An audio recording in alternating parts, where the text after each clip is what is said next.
సొంత ఇల్లు కట్టుకోవాలని కల ఉంటుంది. సో వచ్చిన డబ్బులు ఇంటికే సరిపోతే ఇంటీరియర్స్ వర్క్స్ కి అని చెప్పి చాలా మంది ఆగిపోతూ ఉంటారు. అట్లాంటి వాళ్ళకి బడ్జెట్ ఫ్రెండ్లీలో ఇంటీరియర్ వర్క్స్ అండ్ కబోర్డ్స్ చేయించుకోవచ్చని తెలుసో లేదో నాకైతే తెలియదు. సో వాళ్ళందరి కోసం ఈ యొక్క వీడియో అన్నమాట. ఇప్పుడు అపార్ట్మెంట్స్ లో చాలా మంది ఉంటారండి. ఒకరు అపార్ట్మెంట్ ని క్లీన్ గా పెట్టుకుంటారు, మరొకరు పెట్టుకోరు.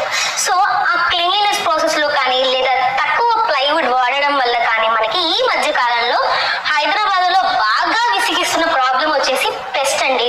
ఈ పెస్ట్ కంట్రోల్ వాళ్ళు ఆల్మోస్ట్ మనకి ఎంత ఛార్జ్ చేస్తారు? అపార్ట్మెంట్ 3 BHK అయితే 40,000 50,000 కూడా ఛార్జ్ చేస్తారు.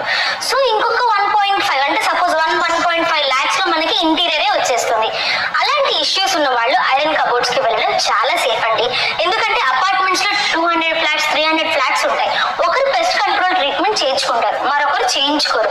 సో ఇప్పుడు ఏవైతే అవుతుందో ఎవరైతే చేయించుకున్నారో వాళ్ళ ఇంటి నుంచి పెస్ట్ అనేది ఒక 1 month ఒక 2 months అయినా సరే మిగిలిన అపార్ట్మెంట్స్ కి స్ప్రెడ్ అయిపోతుంది. ఏదైనా ఎక్కువ రోజులు ఊరు వెళ్ళి వచ్చినా ఈ టైంలో అవి కనుక బాగా స్ప్రెడ్ అయిపోయి మన కబోర్డ్స్ కానివ్వండి, మన యొక్క కబోర్డ్స్ లో పెట్టిన వస్తువులు పేపర్స్ అన్ని పాడైపోతాయి. ఈ ప్రాబ్లం ఫేస్ చేసిన వాళ్ళకి ఈ వీడియో చాలా బాగా యూజ్ అవుతుందండి.